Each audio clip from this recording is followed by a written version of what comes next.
اور قبر و آخرت کی تیاری شروع کر دیتے ہیں۔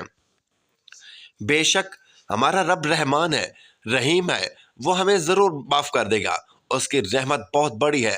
اگر ہم سچے دل سے توبہ کریں تو انشاءاللہ بخشش و مغفرت کی خیرات ہمیں ضرور مل جائے گی۔ اللہ پاک قرآن پاک میں ارشاد فرماتا ہے، جس کا ترجمہ ہے، میرے وہ بندے جنہوں نے اپنی جانوں پر زیادتی کی، اللہ کی رحمت سے نا امید نہ ہوں، بے شک اللہ سب گناہ بخش دیتا ہے، بے شک وہی بخشنے والا مہربان ہے۔ امام ابو الیاس سمرقندی رحمۃ اللہ علیہ لکھتے ہیں، پچھلی قوموں میں سے ایک شخص تھا، اس نے بہت گناہ کیے تھے۔ ایک بار اس نے اپنی پچھلی زندگی کے متعلق سوچا، گناہوں کے متعلق غور و فکر کیا تو اسے اپنے کیے پر بہت شرمندگی ہوئی۔ اس نے نادم و شرمندہ ہو کر 3 مرتبہ کہا، اللہم غفرانکا، اللہم غفرانکا، اللہم غفرانکا، مولا تیری بخشش، الہی تیری بخشش، اے میرے اللہ پاک تیری بخشش۔ اسی لمحے اسے موت آ گئی اور اللہ پاک نے اس کی بخشش فرما دی۔ حضرت مقبول رحمۃ اللہ علیہ فرماتے ہیں، جب اللہ پاک نے اپنے نبی حضرت ابراہیم علیہ السلام کو زمین و آسمان کی بادشاہت دکھائی تو حضرت ابراہیم علیہ السلام نے ایک شخص دیکھا جو بدکاری میں مبتلا ہے۔ حضرت ابراہیم علیہ السلام نے اس کے خلاف دعا کی، وہ اسی وقت ہلاک ہو گیا۔ پھر آپ نے دیکھا کہ ایک شخص چوری کر رہا ہے، حضرت ابراہیم علیہ السلام نے اس کے خلاف بھی دعا کی، وہ شخص بھی اسی وقت ہلاک ہو گیا۔ اس پر اللہ تبارک و تعالیٰ نے فرمایا، اے ابراہیم میرے بندوں کو چھوڑ دیجئے، بے شک میرے بندے 3 قسم کے ہیں، ایک تو وہ ہیں جو توبہ کر لیتا ہے، لہذا میں اس کی توبہ قبول فرما کر اس کے گناہ بخش دیتا ہوں۔ دوسرا وہ ہے جو خود نہیں کرتا مگر اس کی اولاد نیک ہوتی ہے جو میری عبادت کرتی ہے۔ تیسرا وہ شخص جس پر بدبختی غالب آ جاتی ہے تو وہ توبہ کی طرف بڑھتا ہی نہیں، ایسے شخص کا انجام صرف اور صرف جہنم ہے۔ بھائیوں اور بہنوں، معلوم ہوا جو بندہ گناہوں پر شرمندہ ہوا اور اللہ پاک کی طرف رجوع کر لے، توبہ کرے، اپنے گناہوں کی معافی مانگے تو اللہ پاک اس کی توبہ قبول فرما کر بخشش و مغفرت سے نواز دیتا ہے۔ جبکہ وہ بدبخت جو گناہوں پر پڑا رہتا ہے، نافرمانیوں پر شرمندہ نہیں ہوتا، توبہ نہیں کرتا، اپنے رب کریم کے در پر نہیں جھکتا، یہاں تک کہ گناہ اسے اپنی لپیٹ میں لے لیتے ہیں، اس پر بدبختی غالب آتی ہے۔ ایسے شخص کا انجام صرف جہنم ہے۔ جو قبر کی تنہائی اور گھبراہٹ سے بچنا چاہتا ہے، اسے چاہیے کہ 4 کاموں کو اپنا لے اور 4 کاموں سے باز رہے۔ جو ایسا کرے گا وہ اللہ پاک کے فضل و کرم سے قبر کی تنہائی اور گھبراہٹ سے بچ جائے گا، قبر کے عذاب سے بچ جائے گا۔ وہ کام جو اختیار کرنے میں ہے وہ یہ ہیں، نمبر 1 نماز، نمبر 2 صدقہ، نمبر 3 تلاوت قرآن پاک، نمبر 4 ذکر اللہ کی کثرت۔ وہ 4 کام جن سے بچنا ہے، نمبر 1 جھوٹ، نمبر 2 خیانت، نمبر 3 چغل خوری، نمبر 4 پیشاب کے چھینٹے۔ قبر میں کام آنے والا پہلا نیک عمل نماز ہے۔ وہ عمل جو قبر میں کام آئیں گے ان میں سب سے پہلا عمل نماز ہے۔ اللہ کے پیارے رسول صلی اللہ علیہ وآلہ وسلم کا فرمان عالی شان ہے، جو نمازوں کے لیے بہتر طریقے سے وضو کرے، وقت پر نماز ادا کرے، رکوع و سجود اور خشوع و خضوع کے ساتھ ادا کرے، وہ اللہ پاک کے ذمہ کرم پر ہے کہ اللہ پاک اس کی مغفرت فرما دے۔ بھائیوں اور بہنوں، نماز بہت اعلیٰ عبادت ہے۔ نماز دین کا ستون ہے۔ نماز پیارے آقا مدنی مصطفیٰ صلی اللہ علیہ وآلہ وسلم کی آنکھوں کی ٹھنڈک ہے۔ نماز بارگاہ الہی میں حاضری کا ذریعہ ہے۔ نماز مومن کی معراج ہے۔ نماز قرب الہی کا وسیلہ ہے۔ نماز کو اللہ پاک کی مدد و نصرت ملتی ہے۔ نماز گناہ مٹاتی ہے۔ نماز روح کو قرار دیتی ہے۔ نماز ظاہر و باطن کو سنوار دیتی ہے۔ نماز رزق میں برکت لاتی ہے۔ نماز قبر میں کام آئے گی۔ نماز قبر کی گھبراہٹ اور عذاب قبر سے بچائے گی۔ دوستو، آئیے نیت کرتے ہیں کہ آج سے ہماری کوئی نماز قضا نہیں ہوگی۔ ہم 5 نمازیں مسجد میں با جماعت نماز ادا کریں گے۔ خدا نہ خواستہ پہلے اگر کوئی نماز قضا ہوئی ہے تو وہ بھی جلد سے جلد ادا کر لیں گے، انشاءاللہ جلد ادا کر لیں گے انشاءاللہ۔ قبر میں کام آنے والا دوسرا نیک عمل صدقہ۔ قبر کے اندھیرے کو روشنی میں اور وحشت کو امن و سکون میں بدلنے والا دوسرا عمل صدقہ خیرات ہے۔ اللہ پاک کے آخری نبی رسول ہاشمی صلی اللہ علیہ وآلہ وسلم کا مبارک فرمان ہے، بے شک صدقہ قبر کی گرمی کو بجھاتا ہے۔ قبر کی گرمی اور وحشت سے بچنے کے لیے صدقہ خیرات کی عادت بنائیے۔ بے شک صدقہ یعنی راہ خدا میں کچھ دینا بڑی فضیلت کا کام ہے۔ صدقہ برائیوں کے دروازے بند کرتا ہے۔ صدقہ قبر کی گرمی سے بچاتا ہے۔ صدقہ گناہوں کو یوں مٹاتا ہے جیسا پانی آگ کو بجھاتا ہے۔ صدقہ بلاؤں کو ٹالتا ہے۔ صدقہ عمر میں برکت کا سبب ہے۔ صدقہ بری موت سے بچاتا ہے۔ صدقہ اللہ پاک کے غضب کو بجھاتا ہے۔ صدقہ کرنے سے رزق میں برکت ہوتی ہے، صدقہ خیرات سے غربت مٹتی ہے، صدقہ رحمت الہی پانے کا ذریعہ ہے۔ لہٰذا آج کے بابرکت دن سے صدقہ خیرات کرنے کی اچھی نیت بھی کر لیجئے۔ زکوٰۃ فرض ہوتی ہو تو پوری زکوٰۃ ادا کرنے کی نیت کر لیں، صدقہ دینے کی نیت کر لیں۔ اس کے علاوہ نفل صدقات بھی کرتے رہنا چاہیے۔ جو بیچارے غریب ہیں، آمدن کم ہے، ان کو فرصت نہیں ہے، ان کو بھی چاہیے کہ کچھ نہ کچھ ضرور صدقہ کریں، چاہے 1 روپیہ ہے کیوں نہ کرنا پڑے، بہرحال صدقہ کرنا چاہیے۔ قبر میں کام آنے والے نیک اعمال میں تیسرا نیک عمل تلاوت قرآن کریم ہے۔ قرآن کریم اللہ پاک کا کلام ہے۔ تلاوت قرآن سے رحمت الہی ہے۔ تلاوت کی برکت سے مصیبت ٹلتی ہے، تلاوت کی برکت سے غم دور ہوتے ہیں۔ تلاوت کرنا سنت مصطفیٰ صلی اللہ علیہ وآلہ وسلم ہے۔ تلاوت کرنا صحابہ کرام رضوان اللہ علیہ اجمعین کا طریقہ ہے۔ تلاوت قرآن پاک قیامت کی ہولناکیوں سے بچاتی ہے، اور تلاوت قرآن پاک کی برکت سے قبر روشن ہوتی ہے۔ حضرت ثابت بنانی رحمۃ اللہ علیہ روزانہ ایک بار ختم قرآن پاک کیا کرتے تھے۔ آپ ہمیشہ دن کو روزہ رکھتے اور ساری رات اللہ کی عبادت کرتے۔ جس مسجد سے گزرتے اس میں 2 رکعت نماز نفل ضرور پڑھتے۔ نماز اور تلاوت قرآن پاک سے آپ کو خاصوں سے محبت تھی۔ آپ پر ایسا کرم ہوا کہ رشک آتا ہے۔ منقول ہے کہ جب بھی لوگ آپ کے مزار پاک کے قریب سے گزرتے تو قبر انور سے تلاوت قرآن پاک کی آواز آ رہی ہوتی تھی۔ بھائیوں اور بہنوں، آج سے نیت کیجئے کہ قبر کی وحشت و تنہائی سے بچنے اور نیکیاں کمانے کے لیے ہم بھی تلاوت قرآن پاک کیا کریں گے انشاءاللہ۔ ماہ رمضان المبارک بھی تشریف لانے والا ہے۔ اس بار رمضان المبارک میں پورا قرآن کریم مکمل پڑھنے کی نیت کر لیجئے، بلکہ ایک کیوں کئی قرآن پاک پڑھنے کی نیت کیجئے۔ امام اعظم رحمۃ اللہ علیہ رمضان المبارک میں 61 قرآن کریم ختم کیا کرتے تھے، جس سے ہو سکے امام اعظم رحمۃ اللہ علیہ کی پیروی کرے۔ دن رات تلاوت قرآن پاک میں مصروف رہے، انشاءاللہ الکریم برکتیں ہی برکتیں ہوں گی۔ رمضان المبارک آنے سے پہلے بھی تلاوت کرنی ہے، آج ہی سے تلاوت شروع کر دیجئے۔ اللہ پاک ہم سب کو توفیق دے۔ قرآن پاک اور تلاوت قرآن پاک سے ایسی محبت ہو کہ سب فضولیات چھوٹ جائیں اور ہم بس قرآن ہی کے ہو کر رہ جائیں، آمین۔ الحمدللہ ماہ رمضان المبارک کی آمد ہے۔ روزوں اور سیر و افطار کے ساتھ ساتھ تراویح کی بھی بہاریں ہوں گی۔ علماء کرام نماز تراویح میں قرآن کریم سنانے کی سعادت حاصل کریں گے، اور خوش نصیب عاشقان رسول صلی اللہ علیہ وسلم قرآن کریم سن کر ثواب کمائیں گے۔ اللہ کریم ہمیں بخیر و عافیت رمضان تک پہنچائے، ہم روزے بھی رکھیں، تلاوت بھی کریں، اور خوب ذوق و شوق کے ساتھ نماز تراویح بھی ادا کریں۔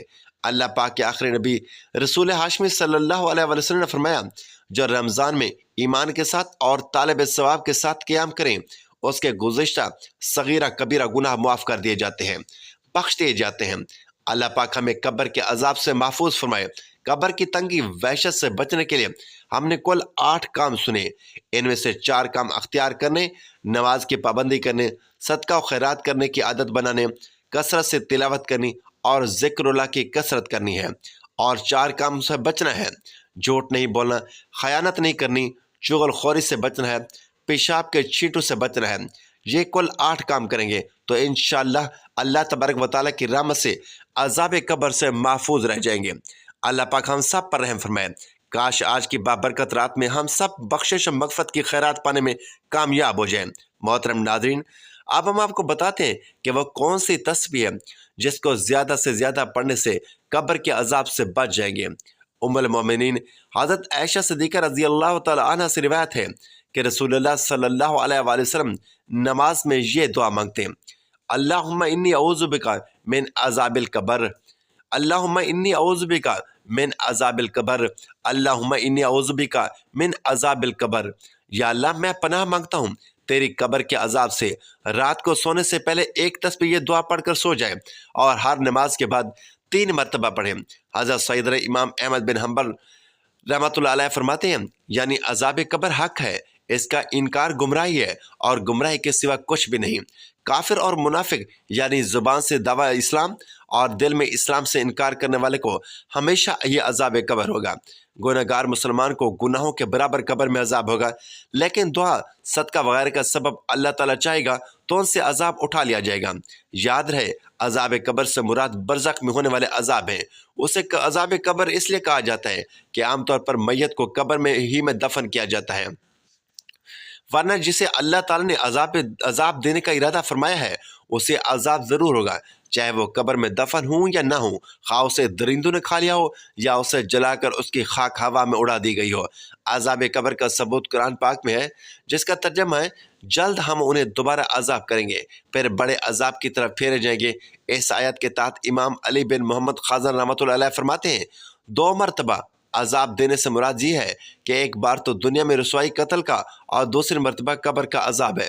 حضرت سیدنا امام اعظم ابو حنیفہ رحمۃ اللہ علیہ کے شہزادے حضرت سیدنا حماد رحمۃ اللہ علیہ نے اپنے والد ماجد سے عذاب قبر کے متعلق پوچھا تو حضرت سیدنا امام اعظم رحمۃ اللہ علیہ نے فرمایا عذاب قبر برحق ہے۔ عرض کیا اس کی دلیل؟ ارشاد فرمایا اللہ تعالیٰ کا یہ فرمان اور بے شک ظالموں کے لیے اس سے پہلے ایک عذاب ہے، یعنی جہنم کے عذاب سے پہلے بھی ایک عذاب ہے، اور اس سے مراد عذاب قبر ہے۔ حضور نبی اکرم شفیع معظم صلی اللہ علیہ وسلم نے ارشاد فرمایا عذاب قبر حق، یعنی عذاب قبر حق ہے۔ حضرت سیدنا قتادہ رحمۃ اللہ علیہ فرماتے ہیں عذاب قبر کے 3 حصے ہیں، 1/3 عذاب پیشاب سے نہ بچنے کے سبب، 1/3 غیبت کے سبب اور 1/3 چغل خوری کے سبب ہوتا ہے۔ عذاب قبر سے محفوظ رہنے والے خوش نصیب شہید عذاب قبر سے محفوظ رہتے ہیں۔ رمضان المبارک میں فوت ہونے والا، اسی طرح روزہ محج جمعہ یا شب جمعہ انتقال کرنے والا، روزانہ رات میں سورۃ الملک پوری تلاوت کرنے والا، قرآن پاک کرنے والا، اسی طرح ہر وہ مسلمان جس سے قبر کے سوالات نہیں ہوں گے اسے عذاب قبر بھی نہیں ہوگا۔ حضرت سیدنا امام عمر نصفی رحمۃ اللہ علیہ نے فرمایا فرما بردار مسلمان کو عذاب قبر نہیں ہوگا، لیکن اسے قبر دبائے گی اور وہ اس کی تکلیف اور خوف کو محسوس بھی کرے گا۔ عذاب قبر تیری آنکھ، کان، منہ، زبان، پیٹ، شرمگاہ، ہاتھ، پاؤں اور تمام بدن کے گناہوں کی وجہ سے ہوتا ہے۔ لہٰذا اسی طرح فتنہ بھڑکانے والا، بدعت کی اشاعت کرنے والا، اللہ پر اور اس کے رسول پر جھوٹ باندھنے والا، اللہ کے کلام میں اٹکل اور رائے سے کام لینے والا، سود کھانے والا، ناحق یتیموں کا مال ہڑپ کرنے والا، رشوت وغیرہ سے حرام کھانے والا، ناحق مسلمانوں کا مال کھانے والا، شراب پینے والا، زنا کرنے والا، چور، غدار، دھوکہ باز، مکار، سوداگر، سود کا گواہ کرانے والا، اللہ کے فرائض ترک کرنے کے لیے ہیلے بہانے کرنے والا، حرام کا ارتکاب کرنے میں مسلمانوں کو دینے والا اور ان کے عیبوں کے پیچھے لگنے والا، غیر شرعی قانون سے فیصلہ کرنے والا، غیر شرعی باتوں کا فتویٰ دینے والا، گنہگار کا تعاون کرنے والا، ناحق قتل کرنے والا، اپنی رائے، ذوق اور تدبر کو سنت پر مقدم کرنے والا، نوحہ کرنے والے، نوحہ سننے والے، حرام گانا گانے والے اور سننے والے، قبروں پر مسئلے بنانے والے، ان پر قندیلے اور چراغ جلانے والے، لیتے ہوئے پورا لینے اور مگر دیتے وقت کم دینے والے، جبار، متکبر، ریاکار، آنکھ یا زبان وغیرہ سے نکتہ چینی کرنے والے، اسلاف کو برا بلا کہنے والے، کاہن، نجومی، رمال، جافر اور فال وغیرہ کھولنے والوں کے پاس جانے والے اور ان سے پوچھ کر ان کی باتوں کی تصدیق کرنے والے، ظالموں کا مددگار جنہوں نے غیروں کے بدلے میں اپنی آخرت فروخت کر ڈالی ہو، اللہ تعالیٰ سے ڈرانے کے باوجود نہ ڈرنے والے اور گناہوں سے باز نہ رہنے والے، لیکن مخلوق سے ڈرائے جائیں تو ڈرنے والے اور باز آ جانے والے، وہ لوگ جن کی اگر قرآن و سنت سے رہنمائی کی جائے تو وہ پرواہ نہ کریں اور راہ پر نہ آئیں، لیکن جن سے حسن عقیدت ہو، جن سے محبت اور یارانہ ہو، اگر ان کی کوئی بات بتا دی جائے تو دل و جان سے قبول کر لیں۔ حالانکہ انبیاء کے سوا تمام لوگ غیر معصوم ہیں اور سب سے غلطیاں ہوتی ہیں۔ وہ جنہیں قرآن سنایا جائے تو اسے متاثر نہ ہو بلکہ گھبرانے لگیں، لیکن اگر شیطانی کلمات، زنا کا منتر اور نفاق کا مادہ سن لیں تو کھل جائیں، دل میں بے حد مسرت محسوس کرنے لگیں، دلی خواہش رکھیں کہ گانے والے یا گانے والیاں خاموش نہ ہوں، اللہ کی جھوٹی قسم کھانے والے، غیر اللہ کی جھوٹی قسموں کو کسی حال میں بھی نہ ترک کرنے والے، خواہ کتنی سخت سزا کیوں نہ دی جائے، گناہوں پر فخر کرنے والے اور اپنے بھائیوں اور دوستوں میں دل کھول کر بے پرواہی سے خوب گناہ کرنے والے، وہ جن سے لوگوں کی عزتیں اور مال محفوظ نہ ہوں، بدن زبان بدخلق جن کے غنڈے پن کی وجہ سے لوگ ڈریں، آخری وقت نماز پڑھنے والے، مرغ کی طرح نماز جلدی پڑھنے والے یعنی مرغ کی طرح ٹھونگے مارنے والے اور اللہ کا ذکر نہ کرنے والے، خوشی سے زکوٰۃ نہ دینے والے، قدرت کے باوجود حج نہ کرنے والے، قدرت کے باوجود حقوق ادا نہ کرنے والے، حرام نگاہ سے، حرام کام سے اور حرام لقموں، حرام قدم سے نہ بچنے والے،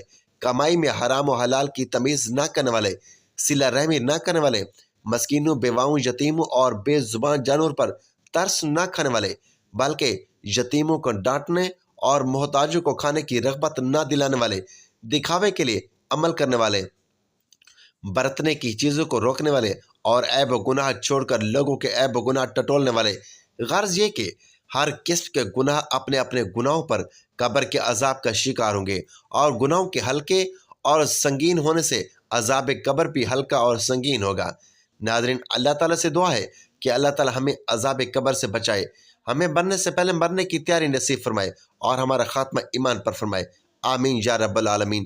ناظرین، ویڈیو اچھی لگے تو ویڈیو کو لائک، شیئر اور چینل کو سبسکرائب ضرور کیجیے۔ اگلے ویڈیو تک کے لیے اجازت دیجیے، اللہ حافظ۔